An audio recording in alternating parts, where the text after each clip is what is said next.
Undang-Undang Nomor 1 Tahun 2004 itu karena yang dirubah tadi. Tapi kalau kompilasi hukum Islam itu khusus bagi umat Islam, namanya juga kompilasi hukum Islam, gitu ya. Ini undang-undang ini, atau ini bukan undang-undang, apa namanya, peraturan presiden, Inpres Insi Presiden Nomor 1 Tahun 91 gitu ya, tentang kompilasi Islam yang mengatur masalah pernikahan juga, tapi khusus untuk umat Islam, gitu ya. Ini bicara berkaitan dengan masalah aturan.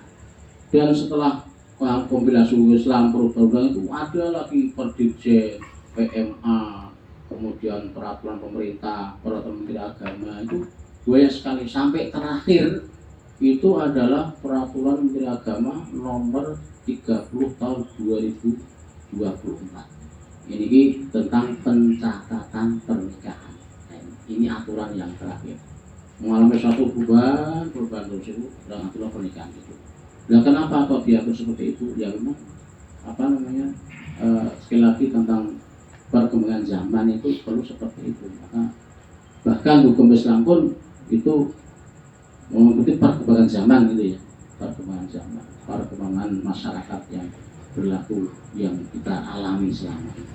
Nah, tentang pernikahan ini tentunya sesuai Undang-Undang Nomor 1 Tahun 2004 bahwa pernikahan harus dicatat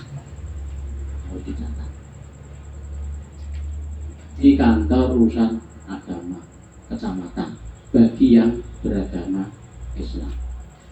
Bagi yang beragama di luar agama Islam, tentunya pencatatannya di Dispenduk Capil.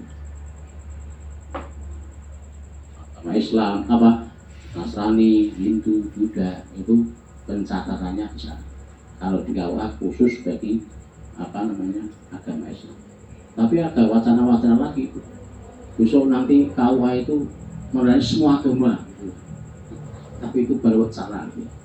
Bahkan wacana lagi besok KUA itu kepalanya bisa dari penyuluh, bisa dari seorang wanita. Gitu. Karena itu jabatan struktural gitu ya. Itu baru undang-undangnya, aturannya sudah ada, cuma tinggal pelaksanaan gitu ya.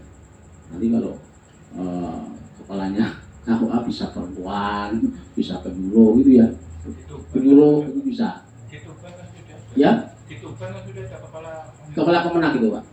Iya, ini kepala KUA, yang belum kepala KUA, tapi aturan itu sudah ada gitu ya, bisa penyuluh, bisa seorang wanita gitu ya. Karena bukan jabatan struktural gitu ya, itu seperti itu.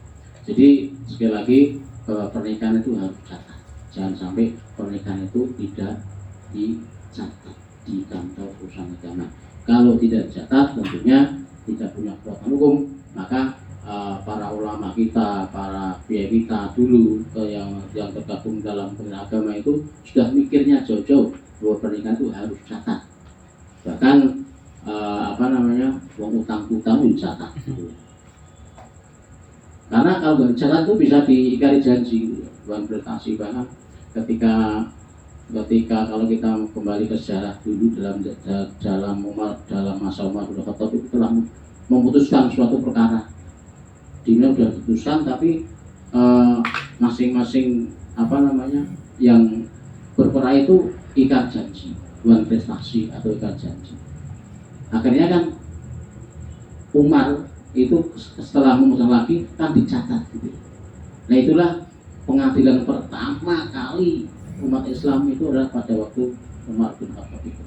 Nah begitu pentingnya pencatatan itu, maka nikah pun itu harus dicatat di kantor urusan agama, dan di luar agama Islam di catatan sipil begitu ya. Kemudian tentunya di sini tidak akan kami sampaikan berkaitan dengan masalah yang banyak tadi. Kemudian orang yang mau menikah itu kan harus memenuhi persyaratan gitu ya. Persyaratan yang harus dipenuhi itu ya harus dipenuhi. Kadang-kadang orang-orang yang kurang berpengalaman, kurang berpendidikan gitu ya, itu kalau diberikan suatu persyaratan kok angel-angel gitu. Padahal syaratnya cuma KTP, KK gitu ya. kemudian surat keterangan RTW gitu ya. Dan sekarang pendaftarannya pun itu sangat mudah karena bisa online gitu ya. Online dari rumah. Kalau berkasnya itu sudah lengkap, pendaftaran tinggal online gitu ya, dari rumah. Setelah online, berkasnya dibawa di kantor usaha agama, diadakan namanya pemeriksaan nikah. Nah, pemeriksaan nikah itu sangat penting. Pentingnya di mana? Satu, pemeriksaan secara administrasi. Yang kedua, pemeriksaan secara hukum. Terutama adalah wali. Nah, ini masuk pada wali ya. Ini saja. Setelah pemeriksaan, setelah didaftar, kemudian diterima, kemudian ada pemeriksaan catin namanya, pemeriksaan calon pengantin gitu ya. Yang diperiksa apa? Calon pengantin sama wali. Dan ada bimbingan perkawinan gitu ya. Walaupun bimbingan perkawinan sudah dari dulu ada, tapi sekarang itu masifkan gitu ya. Karena apa? Karena banyak sekali pemerintah itu prihatin, banyak yang bercerai gitu ya. Maka maaf di luar agama kita saja di Kristen itu bimbingan itu baru nggak 2 bulan 3 bulan. Kalau mau menikah seperti itu yang agama Islam itu. Lah di Islam kita itu bimbingan rong dino itu angel setek kok. 2 hari saja. Sehari saja tuh udah tak kurangi sehari itu Pak ya. Ngono ki setek kok angel kok. Padahal dalam bimbingan itu sangat penting sekali karena fondasi keluarga sakinah itu biar dalam menikah itu betul-betul bisa buyut rukun, lestari, sakinah, mawaddah warahmah gitu.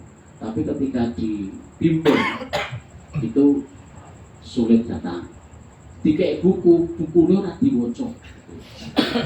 Kalau udah dibimbing, dikek snack gitu ya. Dulu dikek transport, dikek buku barang itu ya. Nggak saya nih kan, tulis diwaca. Belum Pak. Berarti mau siap nih kok. Mau saking siap ini. Gubernur itu ada belum Pak. Masa terus diuling kan ngaco. Dan di situ ada namanya fondasi sakinah itu macam-macam ya. Isinya hak suami istri, kewajiban suami istri, hak bersama, kewajiban bersama. Ada membentuk keluarga yang sakinah, mana yang soleh-soleh, reproduksi dan sebagainya. Itu kalau dibaca itu sangat bermanfaat sekali bagi keluarga itu. Dan ada satu penelitian bahwa catin yang dibimbing dengan catin yang tidak dibimbing itu ternyata hasilnya bagus catin yang dibimbing. Ada yang sudah meneliti itu. Dan itu yang meneliti itu sungguh-sungguh sampai iki nomornya KKI di bel di wawancara itu. Setelah itu ternyata yang dibimbing itu lebih baik daripada yang tidak dibimbing. Nah, itu. Jadi pemeriksaan catin, diberikan bimbingan, diberikan buku, dan sekaligus pemeriksaan wali. Ini wali sangat penting. Karena kalau nikah di KUA tercatat, insya Allah pasti benar. Tapi kalau nikah di luar KUA yang namanya nikah siri itu belum tentu benar. Saya sering menjumpai hal-hal seperti itu. Ada yang dinikahkan siri gitu ya. Setelah saya berusaha gitu ya, dia udah saya dikasih udah dinikahkan siri gitu ya. Karena daripada runtang-runtung nanti dosa gitu ya. Udah dikasih siapa? Ini. Terus walinya siapa? Walinya itu adiknya ibu saya. Oh, itu betul, adiknya ibu saya. Berarti kan nggak jadi wali, karena dia menikahkan nggak dilihat, nggak diperiksa, dan nggak diurutkan siapa-siapa enggak itu. Nah itu kan nggak sah seperti itu. Nah kalau di KUA itu memang wali itu betul-betul diperiksa betul. Misalkan harus ada surat nikah. Kemudian dari nikahnya orang tua ke lahirnya anak juga diperiksa. Orang dari 6 bulan mesti hamil sih kan. Di sini kan malnya nggak bisa. Kalau secara hukum fikih gitu Pak. Tapi kalau secara undang-undang boleh Pak. Pembela hukumnya boleh Pak. itu kalau cara komprehensif boleh. Nah, wong sing paham tanggung jawab dia undang-undang boleh kok. Kurang dari 6 bulan boleh kok. Jadi wali ya, monggo tanggung jawab monggo. Nah, saya sebagai petugas karena memang kamu itu hubungan suami itu belum nikah, yo ora halal gitu ya. Nah, menurut saya ya wali yakin. Nah, sampai tanggung jawab benar-benar kepada apa namanya undang-undang yang monggo gitu ya. Nah, akhirnya itu ada yang berpegang kepada undang-undang, ada yang berpegang pada hukum itu tadi. Kalau yakin yo sah-sah wae ada yang tanggung jawab. Nah, gitu.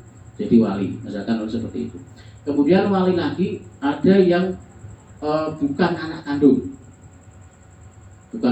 tapi aktenya itu dimasukkan bapaknya itu yang ngangkat itu sering sekali itu. Kalau nggak teliti betul itu ya diakui sebagai anaknya. Nah, strategi sebagai seorang petugas ya betul tanya ini anaknya betul, anaknya kandung, betul anak angkat, betul. Soalnya ini anak angkat, sampan orang sudah dibalik. Nek sampan tetap misalkan itu ya anak angkat kok sampan orang aku berarti dia kan masa kan anak ibu itu zina terus sampean terus. Pertama nih bagi Kristo ya pulang nggak masalah. Lalu seminggu balik meneh. Ngaku nek dudu anake. Nah, kayak gitu ya. Karena Pak sebelumnya sudah dianu tadi. Nah itu ya. Dan itu udah berkali-kali Pak. Ada lagi masalah wali. Biasanya kasusnya seperti ini. Suami istri cerai atau suami istri ora cerai tapi bisa boleh meneh gitu maksudnya. Duwe selingkuhan gitu. Jadi bojo tuane kalau anake mau ditinggal. Ora diopeni tapi openi kusino. Lah anak pertama yang bojo tadi mau menikah. Mungkin saking jengkelnya bapaknya ora diopeni dan sebagainya, dia mengaku bapaknya sudah pergi. Tidak ada. Dipreso kan? Preso dulu. Nah, sebagai petugas kan orang percaya ngono wae. Percaya ngono wae ya orang petugas sebenarnya.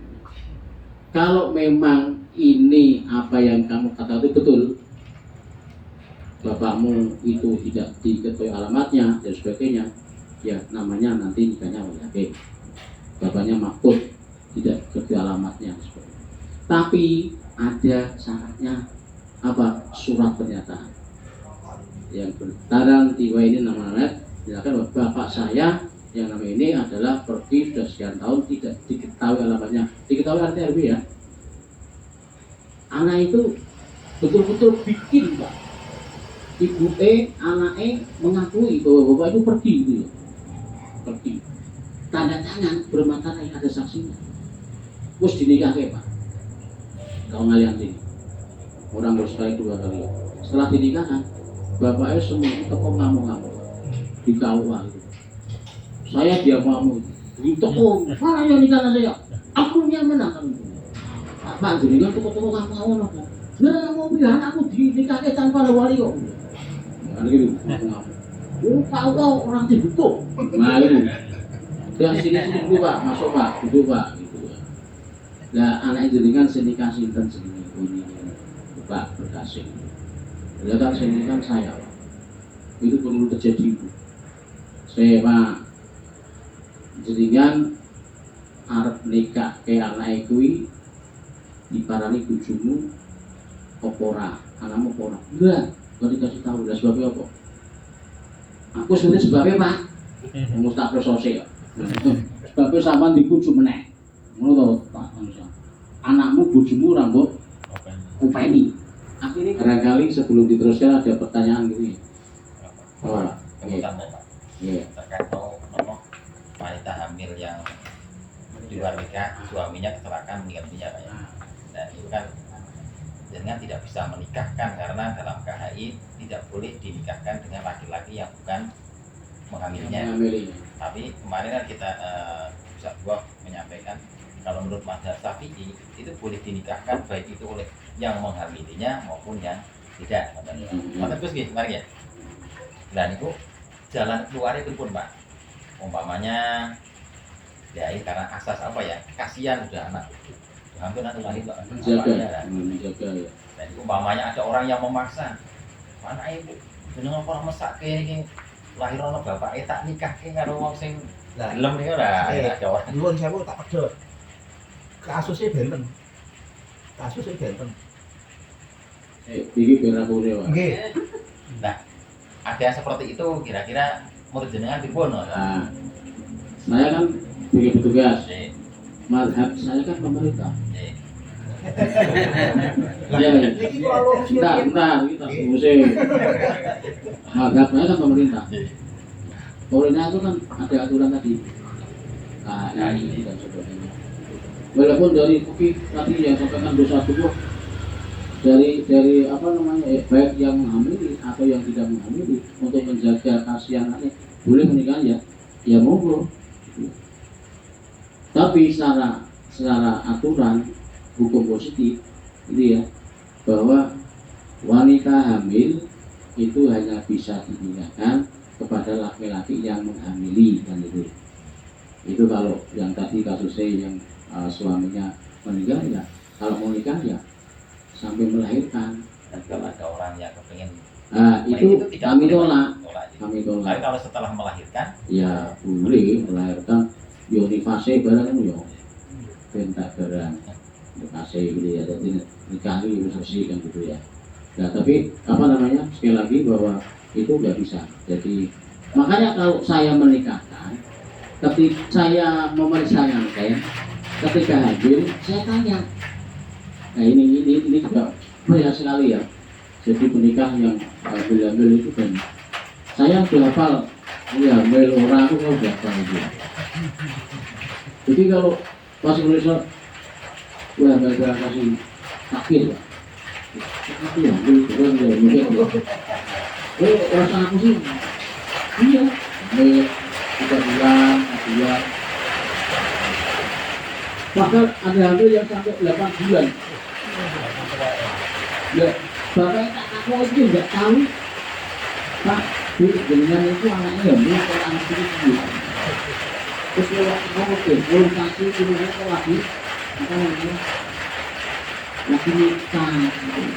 Nah itu, ya dalam pemeriksaan itu ketika wanita hamil, ya saya tanya, dia hamil berapa? Dia itu tenang. Orang berumur enggak. Itu kan ya dua itu. Terutama sekali yang tahu kan ya wanita itu. Wanita kan mesti langsung mulai itu ya. Itu ada kos kalau bener tenang kalau dia kan. Nah, kalau dia barang ya. Jadi sendiri gitu. Kalau dia biasanya lagi. Nanti kalau dengan orang lain dengan beberapa orang ya sudah biasa kita akan melayani. Nah, ini terlalu rutin lah. Pun sewu, kita diaturakan Pak Iren. Dan itu kasusnya itu kenapa harus di luar? Tentang kalau mazhab hakim itu bisa mau mazhab, itu harus di luar. Ini kan bisa, tapi betul-betul.